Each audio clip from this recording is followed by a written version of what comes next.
दोस्तों नमस्कार, एक बार फिर से स्वागत है आप सभी का मेरे इस यूट्यूब चैनल में। आज हम फिर एक बेहतरीन टॉपिक के ऊपर चर्चा करेंगे और आज का टॉपिक रहेगा एनटीपीसी ग्रीन एनर्जी लिमिटेड। तो दोस्तों, जिस प्रकार से आप जानते हैं कि एनटीपीसी ग्रीन एनर्जी लिमिटेड का आईपीओ आने वाला है और अगर आप आईपीओ में अपना बिड लगाने के लिए इच्छुक हैं और अगर आप जो है इस प्रकार की जानकारी जानने के लिए इच्छुक हैं तो यह वीडियो आपके लिए है। तो वीडियो को पूरे अंत तक देखिएगा और अगर वीडियो आपको अच्छा लगता है तो वीडियो को लाइक कर दीजिएगा, अपने दोस्त यार तक शेयर कर दीजिएगा और चैनल को सब्सक्राइब कर लीजिएगा, बेल आइकन को हिट कर लीजिएगा ताकि इस प्रकार की और भी बेहतरीन जानकारी जो हमारे चैनल में पोस्ट किए जाते हैं वो आसानी से आपके तक पहुंच सके। तो दोस्तों चलिए वीडियो की शुरुआत करते हैं और बात करते हैं आज हम एनटीपीसी ग्रीन एनर्जी लिमिटेड के बारे में। तो दोस्तों, एनटीपीसी ग्रीन एनर्जी लिमिटेड का जो आईपीओ है वो खास तौर पर संधारणीय ऊर्जा में रुचि रखने वाले निवेशकों के बीच काफी चर्चा का विषय बना हुआ है। संधारणीय ऊर्जा का मतलब है सस्टेनेबल एनर्जी में रुचि रखने वाले निवेशकों के बीच काफी चर्चा का विषय बना हुआ है। दोस्तों, भारत की सबसे बड़ी बिजली कंपनी में से एक एनटीपीसी लिमिटेड की पूर्ण स्वामित्व वाली सहायक कंपनी है। NTPC green energy limited Bharat में स्वच्छ ऊर्जा संक्रमण में महत्वपूर्ण भूमिका निभाने के लिए तैयार है और हम आज जो है एनटीपीसी ग्रीन एनर्जी लिमिटेड की आईपीओ का विस्तार से चर्चा करेंगे और उसके महत्वपूर्ण बिंदु जो कि आपको जरूर जानना चाहिए उस सभी बिंदुओं को कवर करने का प्रयास करेंगे। तो पहला पॉइंट की अगर मैं बात करूं दोस्तों, सबसे बड़ा ऊर्जा सार्वजनिक क्षेत्र का उद्यम। अगर मैं बात करूं परिचालन क्षमता और बिजली उत्पादन के मामले में एनटीपीसी ग्रीन एनर्जी भारत का सबसे बड़ा अक्षय ऊर्जा सार्वजनिक क्षेत्र उद्यम है। दोस्तों, 30 जून 2024 तक एनटीपीसी ग्रीन एनर्जी की 6 भारतीय राज्यों में सौर परियोजनाओं में 3071 मेगावाट और पवन परियोजनाओं में 100 मेगावाट की परिचालन क्षमता थी। इसकी मजबूत वृद्धि ने इसे भारत की स्वच्छ ऊर्जा संक्रमण प्रयासों की आधारशिला बना दिया है। वित्त वर्ष सन 2024 के आंकड़ों से यह पता चलता है कि एनटीपीसी ग्रीन एनर्जी लिमिटेड के अक्षय ऊर्जा पोर्टफोलियो ने समान सार्वजनिक उद्यमों की तुलना में बिजली उत्पादन पर अपना दबदबा बनाया है, जिससे इसकी अग्रणी स्थिति की पुष्टि होती है। दूसरा पॉइंट की बात करो दोस्तों, इनकी जो मूल कंपनी है उससे काफी लाभ मिलना। दोस्तों, आपको मैं बता दूं कि एनटीपीसी ग्रीन एनर्जी को अपनी मूल कंपनी एनटीपीसी लिमिटेड से काफी लाभ मिलता है, जो एक महारत्न और केंद्रीय सार्वजनिक क्षेत्र का उद्यम है। एनटीपीसी भारत की सबसे बड़ी बिजली उत्पादन कंपनी है, जिसकी स्थापित क्षमता की अगर मैं बात करूं तो 72.3 गीगावाट है और 2032 तक इसको जो है 60 गीगावाट अक्षय ऊर्जा क्षमता हासिल करने की महत्वाकांक्षी लक्ष्य है। एनटीपीसी का समर्थन एनटीपीसी ग्रीन एनर्जी को वित्तीय स्थिरता, परिचालन विशेषज्ञता और एक मजबूत ब्रांड स्थिति प्रदान करता है, जिससे यह सहायक कंपनी अक्षय ऊर्जा में निवेश का एक आकर्षक केंद्र बना हुआ है। अब तीसरा पॉइंट इसके आईपीओ के बारे में बताता हूं। तो दोस्तों, एनटीपीसी ग्रीन एनर्जी आईपीओ पूर्ण रूप से 10,000 करोड़ रुपए का नया फ्रेश इशू रहेगा, जिसमें खुदरा निवेशकों को 10% शेयर आवंटित किए जाएंगे और आईपीओ बीएसई और एनएसई दोनों में सूचीबद्ध होगा। इसके अलावा एनटीपीसी लिमिटेड के शेयरधारकों के लिए आरक्षण रहेगा। इसका मतलब साफ है दोस्त, अगर आप जो है इसके आईपीओ में निवेश करना चाहते हैं और इनकम जनरेट करना चाहते हैं तो आपके लिए जो है आपको आपके पोर्टफोलियो पर सबसे पहले एनटीपीसी लिमिटेड का शेयर होना चाहिए। इसका मतलब साफ है, अगर आपको इसके आईपीओ पर निवेश करना है तो आपको इसके जो मुख्य कंपनी है एनटीपीसी लिमिटेड उसका शेयर अभी परचेस करना होगा, ताकि जब भी आईपीओ का डेट अनाउंस हो तो आपको आईपीओ का अलॉटमेंट होने में और उसके बाद जब अप्लाई करते हैं तो अलॉटमेंट होने में आपको आसानी से अलॉटमेंट हो जाए। दोस्तों, चौथा पॉइंट को अगर मैं बात करूं तो कंपनी के पास कम जोखिम के साथ विविध पोर्टफोलियो का होना। आपको बता दूं दोस्त कि कंपनी का अक्षय ऊर्जा पोर्टफोलियो राजस्थान, गुजरात, उत्तर प्रदेश, मध्य प्रदेश, आंध्र प्रदेश और तमिलनाडु सहित 6 से अधिक राज्यों में कई स्थानों पर सौर और पवन दोनों प्रकार की परिसंपत्तियों तक फैला हुआ है। यह भौगोलिक विविधीकरण स्थान विशिष्ट उत्पादन परिवर्तनशीलता से संबंधित जोखिम को कम करने में मदद करता है, जैसे कि सूर्य के प्रकाश की उपलब्धता या हवा की गति में परिवर्तन।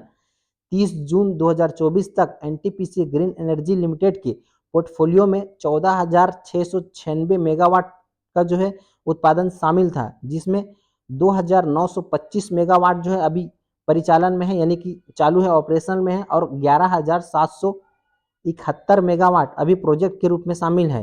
दोस्तों, आपको बता दूं कि एनटीपीसी ग्रीन एनर्जी लिमिटेड का वित्तीय आंकड़ा अक्षय ऊर्जा के क्षेत्र में मजबूत वृद्धि को दर्शाता है। आपको बता दूं कि वित्त वर्ष सन 2023 में कंपनी ने जितना भी रेवेन्यू जनरेट किया था उसका 96.94% रिन्यूएबल एनर्जी से जनरेट किया था। और सन 2024 की अगर मैं बात करूं, वित्तीय वर्ष सन 2024 की, तो 96.17% का जो टोटल रेवेन्यू था उसको रिन्यूएबल एनर्जी से जनरेट किया था। तो ये बहुत ही शानदार और बहुत ही विशिष्ट बात है इस कंपनी के लिए कि यह अपना पूरा रेवेन्यू जो है वो रिन्यूएबल एनर्जी से जनरेट करता है।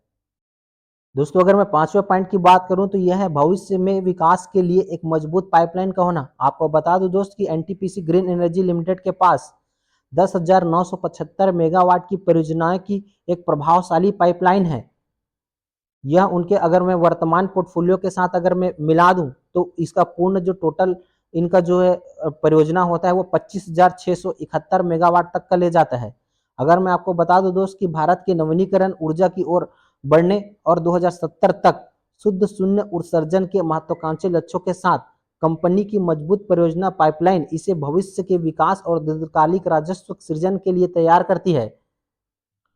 दोस्तों अगर मैं छठे पॉइंट की बात करूं तो दीर्घकालिक बिजली खरीद समझौते के माध्यम से राजस्व में इनकी स्थिरता है। आपको बता दूं दोस्त कि एनटीपीसी ग्रीन एनर्जी लिमिटेड के सबसे मजबूत विक्रय बिंदु में से एक इसकी स्थिर राजस्व धारा है। 30 जून 2024 तक कंपनी के पास 37 सौर परियोजनाओं और 9 पवन परियोजनाओं में 15 ऑफ टेकर थे।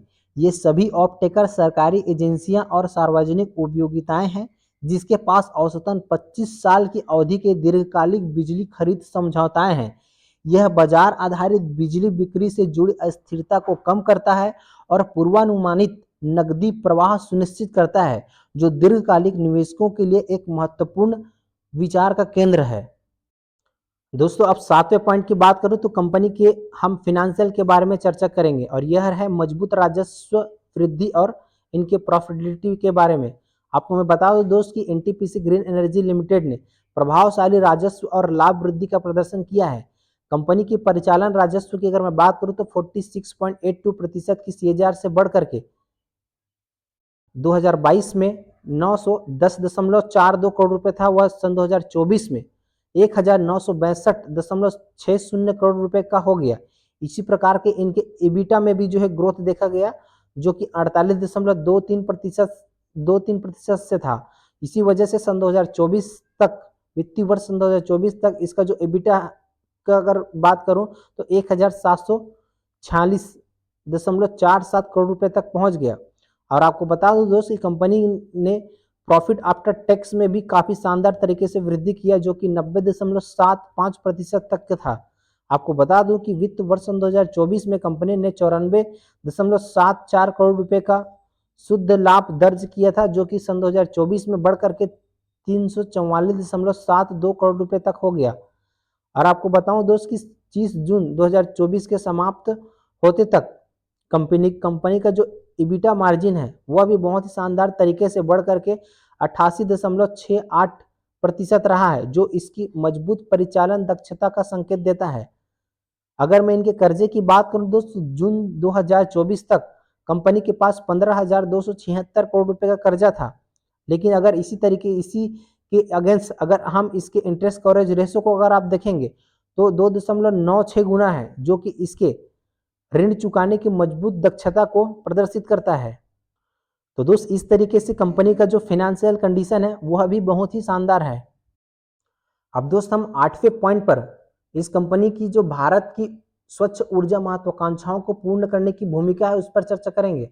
आपको बता दो दोस्त कि एनटीपीसी ग्रीन एनर्जी भारत की अधिक संधारणीय ऊर्जा मिश्रण की ओर यात्रा में महत्वपूर्ण भूमिका निभाने के लिए तैयार है। क्राइसिल के अनुसार भारत की कुल नवीनीकरण ऊर्जा प्रतिष्ठानों में वैश्विक स्तर पर चौथे स्थान पर है, जिसकी नवीनीकरण क्षमता 2024 तक 191 गीगावाट है। इसमें हाइड्रो पावर भी इंक्लूड है।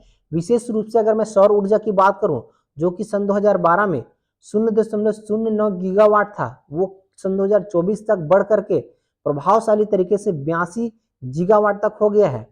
और आपको बता दूं दोस्त कि भारत ने सन 2030 तक अपनी कुल बिजली उत्पादन क्षमता का जो 50% है उसको रिन्यूएबल एनर्जी से उत्पन्न करने का लक्ष्य रखा हुआ है। तो इस प्रकार की बाजार के इस शानदार वृद्धि में कंपनी जो है अपने आप को अपने वृद्धि में अपने आप को शामिल करने के लिए रणनीतिक रूप से तैयार है। अब दोस्तों मैं इसके 9वें पॉइंट पर कुछ साझेदारियों के बारे में अगर मैं चर्चा करूं तो एनटीपीसी ग्रीन एनर्जी लिमिटेड संयुक्त उद्यम के माध्यम से पीएसयू और निजी निगमों के साथ रणनीतिक रूप से गठबंधन किया है। उल्लेखनीय भागीदारों में इंडियन ऑयल कॉरपोरेशन लिमिटेड शामिल है, साथ ही अन्य पीएसयू और निजी कॉरपोरेट के साथ हस्ताक्षरित एयूमी और टर्म शीट भी शामिल है। साझेदारियों ये साझेदारियां अक्षय ऊर्जा परियोजनाओं के विकास का समर्थन करने के लिए डिजाइन किया गया है, जो एनटीपीसी ग्रीन एनर्जी लिमिटेड को अतिरिक्त राजस्व धाराएं और अपने संचालन को बढ़ाने के लिए एक रणनीतिक अवसर प्रदान करता है। तो दोस्तों इस प्रकार से अगर मैं ओवरऑल निष्कर्ष की बात करूं तो एनटीपीसी ग्रीन एनर्जी लिमिटेड का आईपीओ भारत के तेजी से बढ़ते अक्षय ऊर्जा में निवेश करने के लिए इच्छुक निवेशकों को एक आकर्षक अवसर प्रदान करता है। अगर मैं क्राइसिल के अनुसार बात करूं तो अगले 5 वर्ष में भारत सौर ऊर्जा में 24.8% की सीएजीआर से ग्रोथ करेगा, जबकि पवन ऊर्जा की बात करूं तो 34 से 36 गीगावाट की वृद्धि होने का अनुमान है। तो इस प्रकार से दोस्त मैं वीडियो को यहीं समाप्त करता हूं। अगर वीडियो आपको अच्छा लगा तो वीडियो को लाइक कर दीजिए।